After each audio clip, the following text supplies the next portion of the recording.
In this video, we'll take up the homework sheet on equation of a circle.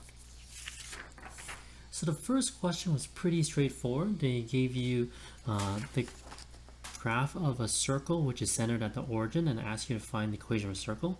So all you really need is to look at the diagram and just ask yourself what the radius is. So for 1a, the radius is 6, which means 6 units, which means the equation is going to be x squared plus y squared is equal to 36.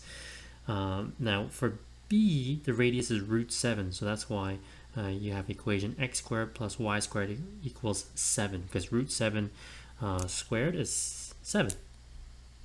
For question 2, they ask us to find the equation, they give us the equation, ask us to find the radius and tell us one point on the circle. So there are infinite points on the circle, you just have to think of one of them. So the easiest ones is to think of are the x and y intercepts.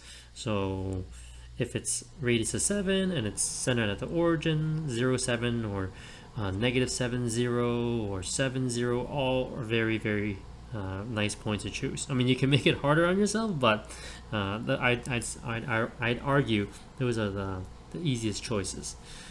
So if the radius is 4 units centered at the origin, then the point I chose was negative 4, 0.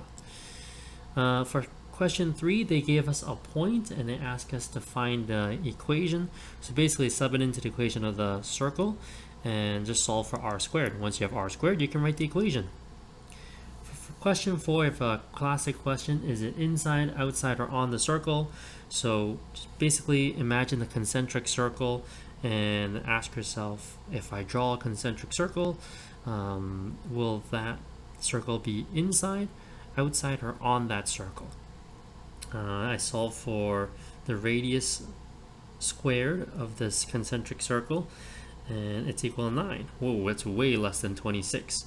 So since the radius of this concentric circle squared is 9, and my original circle is 26, so that radius squared is 26, which means this is going to be, this point is definitely inside the circle.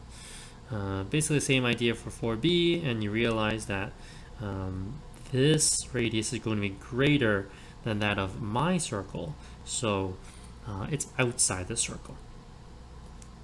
For question 5, let's see, determine the equation for the circle that has a diameter with the given endpoints. So one thing I did that my students might think it's extra, which I do not think is that I found the midpoint of the two endpoints. Okay, I want to make sure that this circle is centered at the origin, because nothing in the question says that it's centered in the origin. But after I did the math, it is indeed centered at the origin. Then I know the equation of the circle must be in the form of x squared plus y squared equals r squared. I sub in the point and I solve for r squared to build me the equation. So definitely double check if it's centered at the origin, because if it's not, this x squared plus y squared equals r squared is incorrect. Okay, so question 6, they gave me a point. Gave me the point 4b is on the circle, so basically do some algebra and solve for b.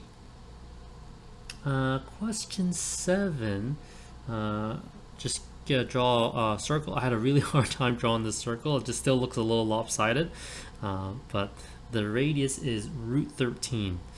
So then they asked me to check if the points negative 3, 2 and 2, negative 3 are on the circle. So basically you just check if it's a solution to the equation, and if left side goes right side, then guess what? The point is on the circle. So I verified it is indeed on the circle. For question 8, we have once again draw the circle. Okay, that's done.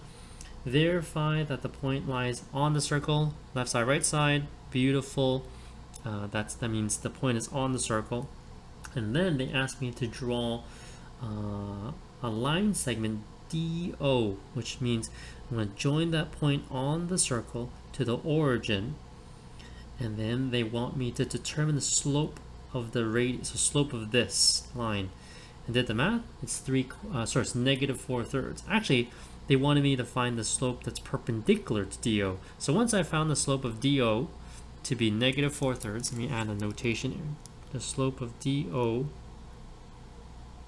is negative 4/3, that means the perpendicular, the line which is perpendicular to DO must have a slope of 3/4. And then in D, they ask us to solve for the equation of this line perpendicular. It's a very special line. It's called a tangent line. This line is tangent to the circle at point D. Anyways, you want to find the equation of the tangent line. So you have the point on the line, you have the slope of the line because you solved it in part C, and you can solve for the equation of the line just like you did in grade 9. I'm just gonna fix this. This is DO, not OO. So DO, slope of line segment DO. Okay, so that's the solutions for this homework sheet.